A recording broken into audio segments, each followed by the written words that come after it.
C'est ça. Chers amis, auditeurs, de loin et de près, c'est un réel plaisir pour nous pour venir avec vous, essayer de comprendre ce que la Bible nous a réellement dit. Nous sommes très heureux de vous avoir avec nous.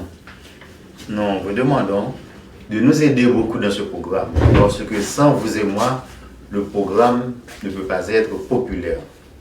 Nous vous demandons de partager, de share, ensuite d'aimer le programme, ensuite de parler aux autres, de distribuer, parce que, comme moi, vous avez aussi un travail à faire, parce que si vous ne faites pas ce travail, c'est comme si le grain est tombé sur le roc et ne produit pas.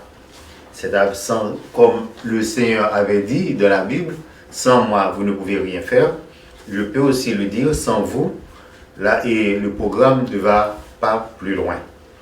Le titre de ce programme pour cet après-midi, c'est les péchés et le péché qui conduit à la mort. Ce sera un programme très intéressant. Nous demandons toute votre attention et puisque vous êtes au loin, vous ne pouvez pas me poser des questions, vous pouvez le faire online. À un moment donné, je prendrai l'occasion pour répondre à toutes les questions sur la ligne. Les péchés et le péché qui conduit à la mort, c'est le titre de notre programme pour cet après-midi. Pour essayer de comprendre la définition du mot péché, c'est faire une chose qui est contraire à la loi divine. C'est comme dans notre langage actuel de la société, on appelle violer la loi. Donc, mais dans la Bible, on l'appelle péché. Le péché, c'est faire quelque chose qui est interdit par la loi divine. Dans 1 Jean 3, verset 4, il vous dit « Quiconque pêche transgresse la loi ». Donc, si vous transgressez la loi, c'est-à-dire que vous ne faites pas ce que la loi demande. La loi demande d'aller en sens unique, vous allez en sens contraire, c'est-à-dire que vous avez péché contre la loi. Donc, c'est la même chose qui est dans la Bible. Vous pouvez transgresser la loi, faire ce qui n'est pas admissible d'après la loi divine. Quiconque, 1 Jean 3, verset 4 dit, quiconque pêche transgresse la loi, et comme toutes les lois, il y a une punition. Alors, la Bible dit que le salaire du péché, c'est la mort. Le salaire du péché, c'est la mort. Mais il y a beaucoup de personnes qui ne comprennent pas très bien quoi le salaire du péché, comment que le salaire du péché est la mort. Parce qu'on ne tombe pas immédiatement et on continue à vivre quoi qu'on fait, on refait et on continue à continuer à pécher. En effet, le salaire du péché, c'est la mort. La mort qui vient après, et le salaire du péché qui est la mort, c'est la séparation avec notre Seigneur Jésus-Christ. La mort qui va au cimetière, quand on est mort, ce n'est pas cette mort que la Bible parle. Là, et quand on est mort, on va enterrer le corps au cimetière, c'est la cessation de vivre. Après cette mort, il y a vraiment la mort. Donc la mort pour la Bible, c'est la séparation de l'homme avec son maître. Lorsque par exemple,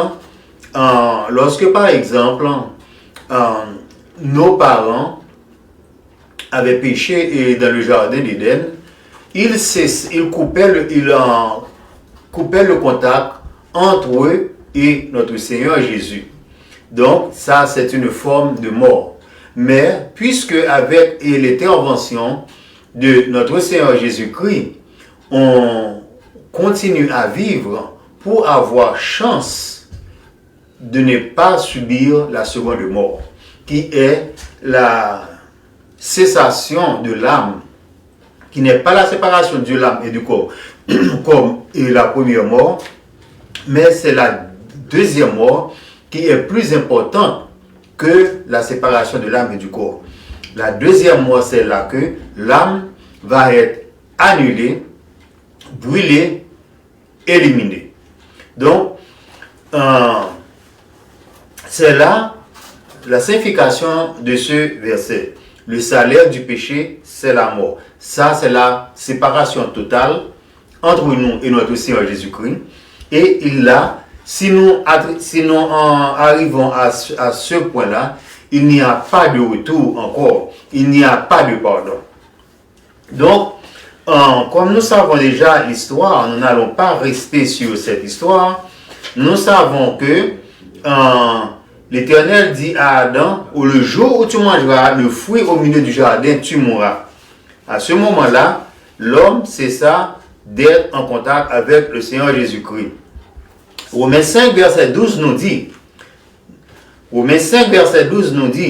le péché est entré dans le monde par un seul homme. Par un seul homme, le péché est rentré dans le monde. Donc, comme si nous allons plus bas, il dit, dans ce même Romains 5, verset 14 maintenant, il dit que le règne du péché de Adam jusqu'à Moïse. Si le règne du péché est de Adam jusqu'à Moïse, et puisque Moïse est mort, pourquoi continuons-nous à pécher? Parce que Moïse est mort. Donc, le règne du péché continue depuis Adam jusqu'à Moïse. C'est parce que ceux qui étaient morts durant le siècle d'Adam à Moïse ne pouvaient pas trouver le pardon. C'est la raison pour laquelle, lorsque Jésus-Christ était mort, il dit qu'il était allé dans les profondeurs de la terre pour aller racheter les âmes de ceux qui étaient morts avant la mort de notre Seigneur Jésus-Christ. C'était une forme de résurrection pour eux. Donc, maintenant, à cause de la mort de Moïse, ça avait cessé, c'était la loi. La loi avait cessé avec Moïse, et si que nous continuons à pécher après la mort de Moïse, c'est-à-dire que sur Jésus-Christ, donc nous avons une autre forme de résurrection. Nous avons un autre moyen d'avoir accès à la vie éternelle. Donc, en ce moment-là, puisque l'homme continuait à pécher, dès que le péché était entré dans le monde, c'était comme une dynastie. Et par exemple, une succession. Tant qu'il y aura l'homme sur la terre, il y aura toujours de péché. Parce que c'est une succession. C'est comme la dynastie de royaume. C'est roi après roi après roi qui est passé donc à la succession. Donc, puisque le péché règne de Adam à Moïse, Moïse est mort, et tandis qu'il y a toujours des hommes sur la terre, on continue à pécher, donc il nous faut un autre moyen. Or, s'il n'y avait pas d'autre moyen, il dit que le salaire du péché, c'est la mort. Nous allons voir là les péchés et le péché qui conduit à la vie et le péché qui conduit à la mort. Nous allons voir, comme la Bible dit, il n'y a pas de petit péché, il n'y a pas de gros péché. Tout péché, c'est péché. Donc, nous allons voir si que tous les péchés mènent à la mort. Nous allons voir ça. Lorsque le péché est entré dans le monde, il y a une succession de péchés. Je dis qu'il y a une succession de péchés, il faut bien comprendre cette partie. Il y a une succession de péchés. Le premier péché était le péché originel qui était la désobéissance. Donc, il n'y a pas seulement à ce présent dans le monde actuel la désobéissance. C'est la raison pour laquelle il y a une succession de péchés. nous allons parler de quelques importants, pas quelques péchés importants, mais des péchés que nous commettons facilement. Donc, nous allons voir ça. Sinon, premièrement, il y a l'ivrognerie. Je prends l'ivrognerie parce que lorsqu'une personne boit de l'alcool, c'est par exemple une addiction. Lorsqu'une personne boit, une personne fume, c'est une addiction. On ne se débarrasse pas d'une addiction très facile. Il y a des frères qui, jusqu'à présent, quoi qu'ils sont chrétiens, ils continuent à boire encore. Donc, est-ce que nous allons mourir pour ça? Nous allons subir, et même si on est en Christ, on continue à boire, nous allons subir des conséquences. Parce que la Bible dit, le Père châtie l'enfant qu'il aime. Ce sont les conséquences. Si on fait quelque chose de mal, votre Père ne va pas vous tuer, mais il va vous réprimander. Le Père châtie l'enfant qu'il aime. Si on continue à boire, quoi qu'on est chrétien, on subira les conséquences. Et les conséquences de l'ivrognerie, c'est le problème du foie. Donc, voilà le problème du foie. On ne continue pas à mourir, on ne va pas mourir immédiatement, mais on doit subir les conséquences, c'est le problème du foie. Donc, il y a par exemple encore la foi. Dans Jean 20, verset 29, dans Jean 20, verset 29, nous allons voir ça. Jean 20, verset 29, et Thomas lui dit, « Mon Seigneur et mon Dieu ». Nous rappelons ce qui s'était passé. Thomas ne croyait pas que Jésus-Christ était ressuscité. Donc, il ne croyait pas à la résurrection de notre Seigneur Jésus-Christ s'il ne voyait pas. Ça, c'est une manque de foi. Une manque de foi parce que le Seigneur Jésus avait dit qu'il ressuscitera le troisième jour. Donc, Thomas ne faisait pas foi. Ça, c'est un péché. Tout ce que le Seigneur Jésus avait dit, tout ce que la Bible avait prescrit, si on ne le fait pas et si on ne le croit pas, ça, c'est un péché. Donc, nous voyons que l'ivrognerie, qui est un gros péché, et il y a le manque de foi aussi, qui est un péché. Lorsque nous consultons un autre péché, pour voir encore, parce qu'il y a des personnes qui ne croient pas à ce genre de choses, lorsque nous regardons Genèse 17, qui nous parle d'Abraham. Genèse 17, dans Genèse, Jésus parlait avec Abraham, il expliquait à Abraham qu'il serait père d'une grande nation. Or, il y a certains doutes vraiment, parce que Abraham était stérile et la famille d'Abraham était stérile. Mais si on a foi en notre Seigneur Jésus-Christ et on croit en notre Dieu, même si la chose n'est pas manifestée à nos yeux, nous devons croire. Excusez-moi. Même si que la chose n'est pas manifestée en notre vue, en notre présence, nous devons croire. Parce que le Seigneur Jésus ne ment jamais. Donc, lorsque Dieu s'adressait à Abraham pour lui dire qu'il va être le père d'une grande nation, Abraham avait sérieusement douté parce qu'il n'avait pas d'enfant. Il avait seulement un enfant adoptif. Donc, Abraham avait toutes les raisons pour ne pas facilement croire. En effet, nous le constatons jusqu'à présent qu'Abraham est le père d'une grande nation. Si nous regardons par exemple les Juifs qui sont partout dans le monde, même en Égypte, c'est la raison pour laquelle qu'ils étaient allés en Égypte pour la première fois. Et lorsque Joseph était mort, donc les Juifs avaient tellement peuplé, nous voyons à présent qu'ils avaient au maximum de 4 à 6 enfants.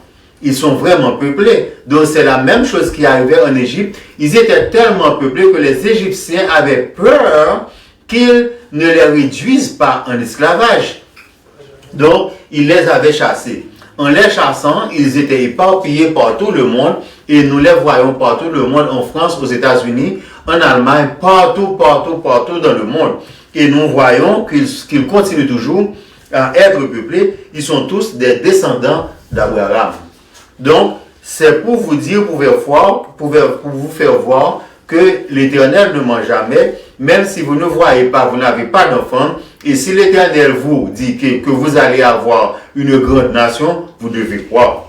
En toute chose, il faut croire à l'Éternel parce qu'il est le rémunérateur de notre foi. Donc, nous voyons que ce que nous, qui est en plusieurs chrétiens, c'est l'ivrognerie, le manque de foi et le manque de croyance. Bon. Puisque nous étions dans le monde et nous croyons que les jeunes gens dans le monde font une chose qui est universelle. C'est tout homme est coureur de jupe. Lorsque nous regardons Samson par exemple, si nous regardons Samson dans Juge 16, vous pouvez le lire vous-même quand vous avez un petit peu de temps. Nous pouvons voir que Samson l'entrevue de Samson et de Dalila. Samson qui était un homme de Dieu et qui était allé courtiser une femme païenne, Dalila. Donc nous voyons tout ce qui se passait. Lorsque nous regardons dans Juge 16, verset 4, nous pouvons lire: il aima la femme de la vallée de Sorek, elle se nommait Dalila. Donc, Dalila, c'était une femme qui n'était pas chrétienne. Et à ce moment-là, il était interdit pour un homme de Dieu de cultiver une femme païenne ou une femme chrétienne. Et cette femme s'appelle Dalila. Et nous allons voir comment Dalila s'exprimait avec Samson. Au verset 6, Dalila qui voulait savoir et tous les secrets, les secrets de force de Samson, comment il s'exprimait, comment elle parlait avec Samson pour le courtiser. Nous voyons cela dans le monde comme une femme veut quelque chose d'un homme, comment elle s'abaisse. Donc c'est la même chose que Dalila avait fait. Lorsque nous regardons au verset 6, nous voyons Delilah, comme vous le prononcez, dit à sa nom: dis-moi, je te prie, d'où vient ta grande force et avec quoi il faudrait te lier pour te dompter. Donc voilà que Delilah voulait dompter un homme de Dieu. Au verset 17, nous voyons que ce qu'il dit, il disait tout constamment à Samson: tu m'avais joué parce que Samson ne voulait pas la donner le secret de sa force, le secret de son courage. Nous savons que Samson pouvait élever, transporter n'importe quel objet lourd, donc il pouvait battre des lions et des choses par là. Donc nous voyons là comment Delilah avait essayé de trouver la force de Samson. Donc au verset 19, elle dormit sur les genoux et appelait un homme. Après avoir dompté Samson, il le fait endormir sur ses genoux et elle avait appelé un homme qui rasa les cheveux de Samson, parce que Samson avait des cheveux longs. Donc nous voyons tout ce qu'il avait. Ça c'est Samson qui avait courtisé une femme païenne. Et nous avons un autre aussi qui est très populaire, que tout le monde connaît. Si on ne connaît pas l'histoire de Samson, on ne va pas ignorer l'histoire du roi David. L'histoire du roi David avec un Bethesda qui était la femme d'Uri. Nous voyons comment David avait essayé par tous les moyens d'éliminer le mari de Bethesda, Uri, pour courtiser, pour prendre, non pas même courtiser, pour prendre sa femme. Lorsque nous regardons à 2 Samuel 11, à partir du verset 2, nous pouvons lire un soir, David se leva de sa couche parce qu'il ne pouvait pas dormir ce soir. Il se dominait et il avait quelque chose dans sa mémoire qui l'empêchait de dormir. Et comme il se promenait sur le toit de sa maison royale, il aperçut là une femme qui se baignait et qui était très très belle de figure. Et nous savons que les hommes n'aiment pas voir les belles dames. Donc, c'est ainsi que David lui-même, le roi, avait vu Bathsheba qui se baignait parce qu'elle était très très belle. Bathsheba était la femme d'Uri et Uri était dans l'armée et du roi David, c'était un homme très très proche de David. Et lorsque nous regardons le verset 11,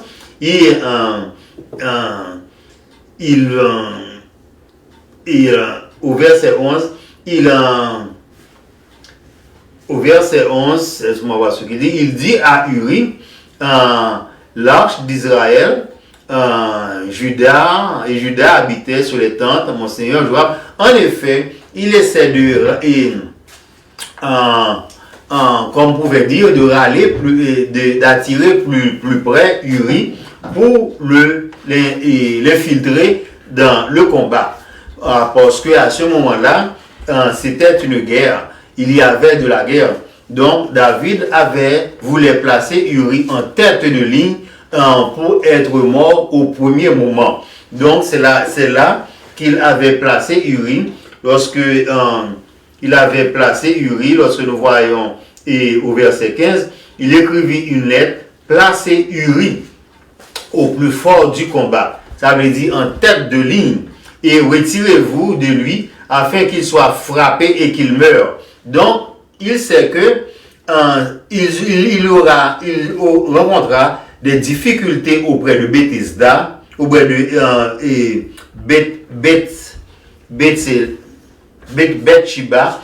Il aurait à avoir des difficultés parce qu'il y a un loi qui dit si le mari de la femme est encore vivant, elle ne devra pas épouser un autre.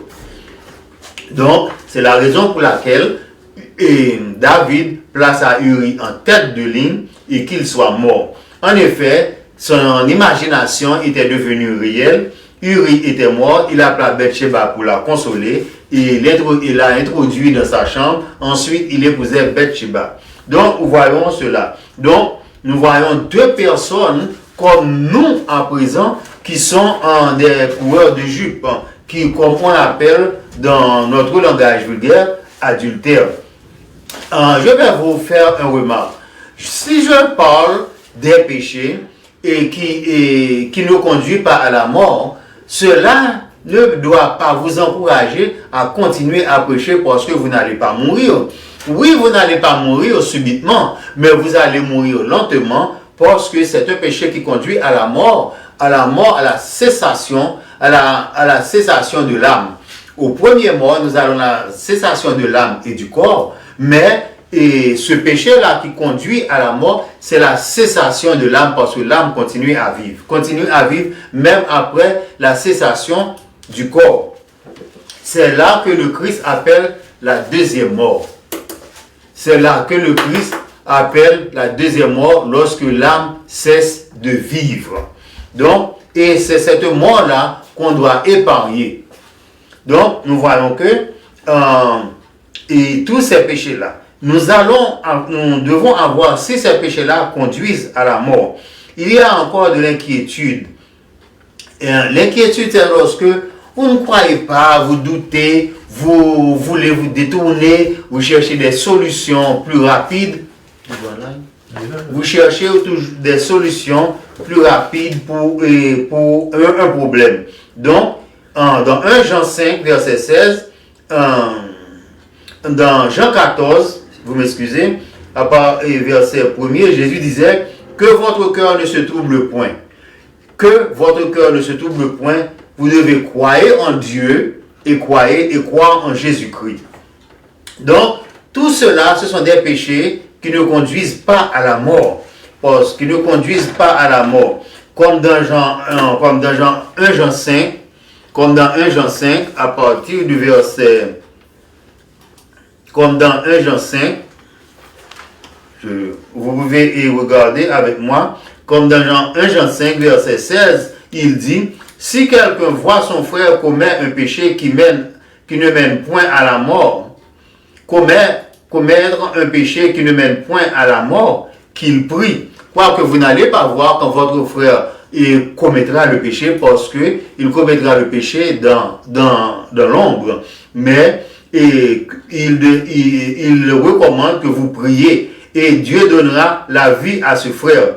Et il donnera à ceux qui commettent un péché et qui ne mènent point à la mort. Donc, tous ces péchés-là ne mènent pas à la mort. Mais, si vous continuez à professer ce péché, sans demander à Christ le pardon, donc sans que vous n'essayez pas de éliminer en vous ces mauvaises habitudes, vous allez certainement mourir. Même si que vous ne suivez pas la première mort immédiatement, mais il n'y a pas d'espoir, vous allez mourir. Donc, il y a la séparation de l'âme.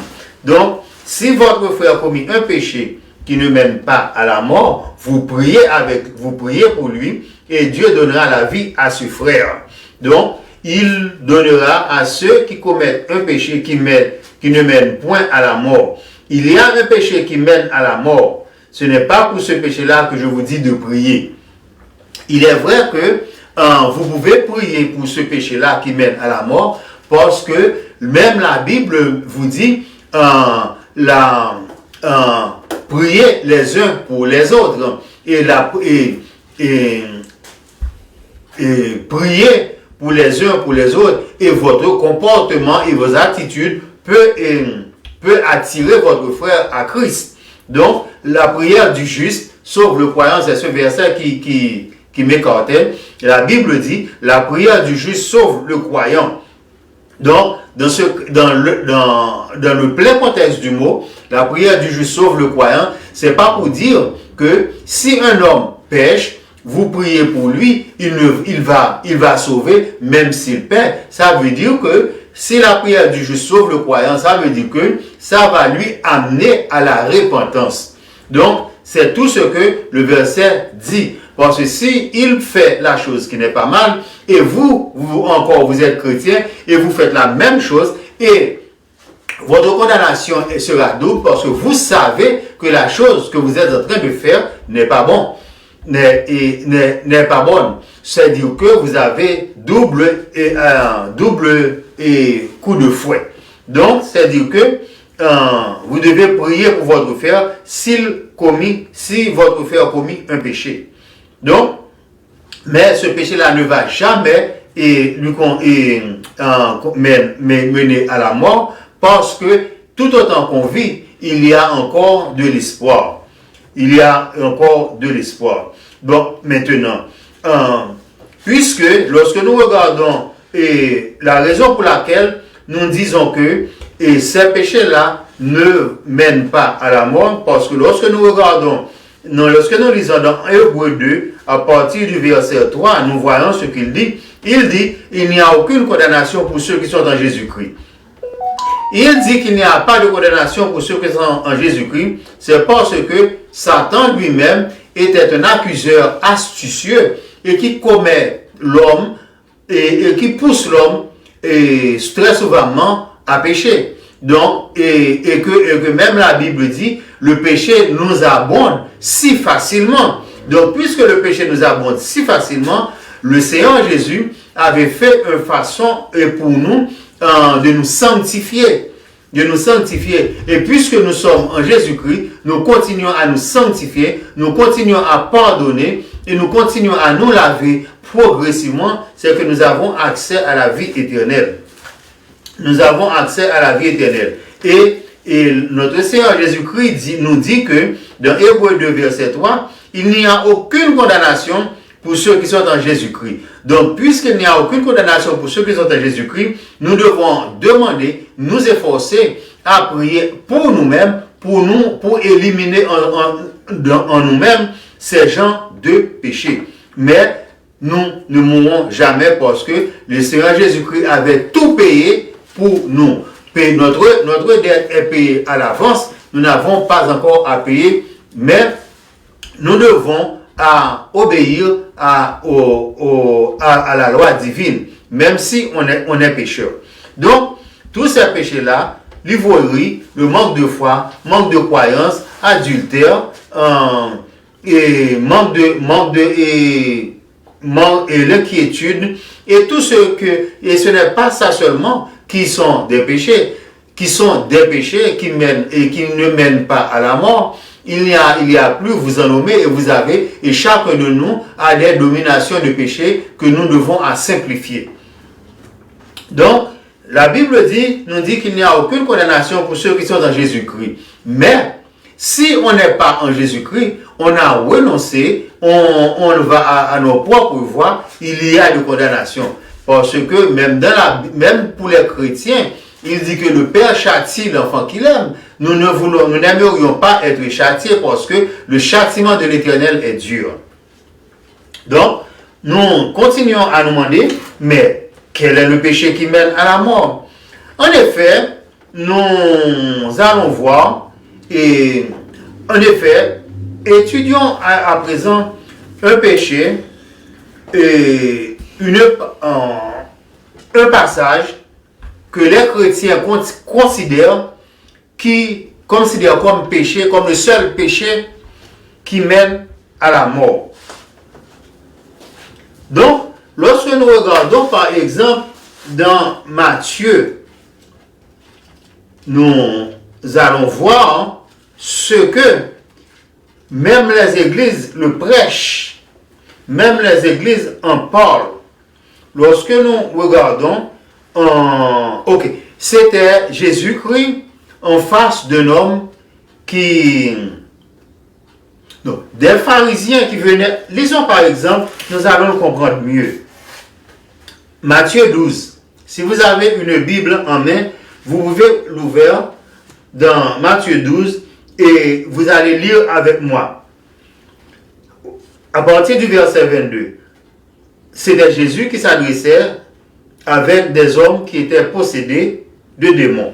Alors on lui amena un démon, lui, Jésus, amena un démoniaque aveugle et muet. Et il le guérit. On amena à Jésus un homme qui était rempli de démons et Jésus le guérissait. Alors, les pharisiens qui assistaient ce phénomène et disant que Jésus, cet homme, Jésus, qui chassait des démons par Béelzébul. Donc, ils accusaient que Jésus chassait les démons par Béelzébul. Mais, Jésus qui connaissait leurs pensées, il n'avait pas parlé du Saint-Esprit. Parce que les chrétiens prêchent et disent que le seul péché qu'il n'y a pas de pardon, c'est lorsqu'on pêche contre le Saint-Esprit. On va comprendre ce passage. Cet homme chasse des démons par Béelzébul, prince des démons. Mais, comme Jésus connaissait leurs pensées, il leur dit, tout royaume divisé contre lui-même est dévasté, et toute ville ou maison divisée contre elle-même ne peut subsister. Si Satan chasse, Satan, il est divisé contre lui-même. Comment donc son royaume subsistera si le royaume de Satan est divisé? Et si moi, ça c'est Jésus qui parle, c'est Jésus lui-même qui prend la responsabilité, qu'il dit qu'il chasse des démons. Donc, c'est Jésus là qui chassait des démons. Et Jésus leur dit, si moi je chasse des démons par Béelzébul, vos fils, par qui les chassent-ils? Par qui les chasse-t-il?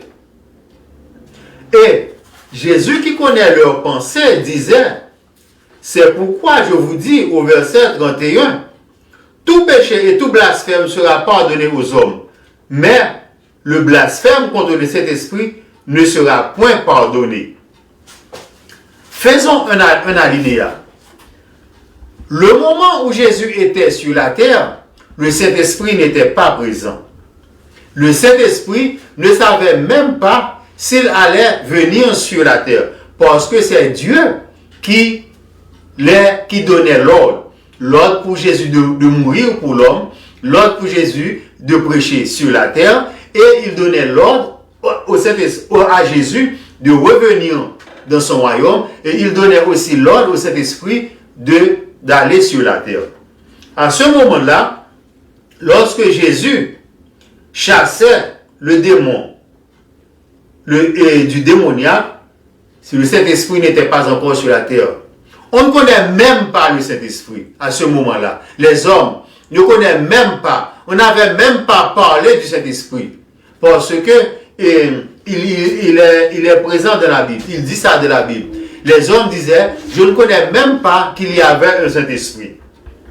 Donc, Jésus disait au verset 27, si moi je chasse les démons, si moi je chasse les démons, ça veut dire que c'est Jésus qui chassait les démons. Mais comme Jésus connaissait leurs pensées, il disait que si on pêche contre le Saint-Esprit, il n'y a pas de pardon. Je vais expliquer ça. S'il y a en présence de vous un homme qui boit de l'alcool, il y a là du crémasse qui contient de l'alcool. Donc, cette personne-là qui voulait du crémasse ne va pas dire donne-moi du crémasse s'il avait un peu de honte. Il pourrait dire exactement il y a quelque temps que je n'ai pas bu de l'alcool. Alors, comme vous-même vous avez du crémasse qui contient de l'alcool, vous avez l'intention qu'il voulait boire du crémasse. Vous allez le demander, voulez-vous du crémasse? Il y a de l'alcool là-dedans. Qu'est-ce qu'il dirait? Volontiers. Donc voilà, Jésus connaît leurs pensées. C'est la raison pour laquelle il dit, quiconque parlera contre le Saint-Esprit ne lui sera pardonné ni dans ce siècle, ni dans le siècle présent. Donc, il n'y avait jamais le Saint-Esprit présent. Mais indirectement, le Saint-Esprit était là. Parce que Jésus disait, si vous me voyez, vous voyez le Père. Et dans un Pierre ou un Jean, il dit que il y a trois qui sont d'accord. Ces trois-là qui sont d'accord, c'est Dieu, Jésus et le Saint-Esprit. Il y a un seul Dieu en trois personnes, c'est la Trinité. Si on pêche contre Dieu, on pêche contre Jésus et on pêche contre le Saint-Esprit. Et si on pêche contre le Saint-Esprit, on pêche contre Jésus, on pêche contre Jésus et on pêche contre Dieu. Et si on pêche contre l'un, on pêche contre les deux autres. Il n'y a pas de différence. Donc, à ce moment-là, j'espère que chaque personne ou chaque pasteur qui m'entend ou chaque individu comprenne bien que ce verset, le Saint-Esprit n'était pas là. Les hommes qui étaient présents n'avaient jamais prêché contre le Saint-Esprit. Ils parlaient directement de Jésus. C'est un message, c'est une partie de lecture que même les pasteurs, les docteurs de la loi, mais comprendre cette partie. Donc j'espère qu'ils comprennent et que vous aussi qui m'écoutez, vous comprenez aussi. Donc les pharisiens, Jésus disait, si vos péchés sont rouges comme de la craie moisie, il devient plus blanc que la neige. Il devient plus blanc que la neige. Donc, tous ces péchés-là que nous faisons, si nous confessons nos péchés, il est fidèle et juste que nous recevons le pardon. Donc voilà, c'est tout. Il n'y a pas de péché pour un chrétien qui mène à la mort. Donc, mais quel est le péché qui mène à la mort? Donc, nous allons le voir maintenant. Le seul péché, je le dis et je l'endosse et je le signe en dessous. Le seul péché qui mène à la mort, c'est le refus d'accepter Jésus comme notre sauveur personnel. Si on refuse d'accepter Jésus comme notre sauveur personnel, nous n'avons pas de sauveur. Et si nous n'avons pas de sauveur, nous n'avons pas d'avocat, nous allons être condamnés. C'est le seul péché qui conduit à la mort. Donc, et si je dis c'est ce péché qui conduit à la mort, ce n'est pas la mort subite, mais c'est la seconde mort. C'est la seconde mort. C'est-à-dire que même si vous refusez d'accepter Jésus comme sauveur personnel, vous allez continuer à vivre jusqu'à ce que le Seigneur vous appelle. Et si le Seigneur vous appelle, vous ne vous convertissez pas, vous allez certainement subir la seconde mort. Et c'est alors, à ce moment-là, que vous allez mourir. Si vous n'avez pas Jésus-Christ comme sauveur personnel, vous n'avez pas de sauveur. Et c'est la raison pour laquelle, si lorsque nous lisons Jean 3, verset 16, Jésus dit qu'il est le sauveur du monde. Comme Dieu a donné son Fils unique, afin que quiconque croit en lui ne périsse point, mais qu'il ait la vie éternelle. Quiconque croit en lui ne périsse point. Vous n'allez pas périr à présent, mais au moment de votre mort, si vous n'acceptez pas notre Seigneur Jésus-Christ, vous allez mourir. Vous allez subir la seconde mort. Et c'est ce péché-là qui mène à la mort. Si nous n'avons pas Jésus comme notre sauveur personnel. Parce qu'il était venu pour mourir comme rançon pour le salut de chacun. Que vous êtes ce chacun que Jésus était venu mort pour vous. Dans Ésaïe 43, il dit, Ésaïe 43, si vous avez une Bible en main, vous pouvez lire avec nous Ésaïe 43 à partir du verset 11. Il dit, c'est moi qui suis l'Éternel. Et hors de moi, il n'y a pas de sauveur. Donc si vous n'avez pas de sauveur, vous allez mourir. Vous allez subir cette mort qui est la deuxième mort. Et lorsque vous êtes en présence de cette mort, c'est la mort de l'enfer. Rappelez-vous bien que parabole du riche et de Lazare, comment que Lazare souffrait amèrement dans l'enfer. Il souffrait amèrement. Comment il demandait à Abraham d'envoyer quelqu'un chez lui pour expliquer aux autres d'accepter Jésus comme leur sauveur personnel afin qu'ils ne viennent pas dans ce lieu de tourment, dans ce lieu horrible. Rappelez-vous bien, mes chers et sœurs, après Jésus, il n'y a point de sauveur dans aucun autre nom. Je vous conseille d'accepter Jésus parce que après lui, et je me demande, comment allez-vous refuser notre Seigneur Jésus-Christ? Parce qu'il n'y a point d'espoir en d'autres. Satan ne vous promet pas la vie éternelle parce qu'il sait très bien lui-même qu'il est déjà jugé et que sa sentence est déjà réservée et qu'il est déjà condamné pour mourir. Donc il va être brûlé. Satan et ses amis et tous ceux qui font partie de lui, qui avaient refusé Jésus dans leur vie. Donc c'est la sentence. Il y a condamnation et pour toutes ces personnes-là. Et cette condamnation, c'est la mort. Frères et sœurs, je suis votre pasteur Théodule Théodore.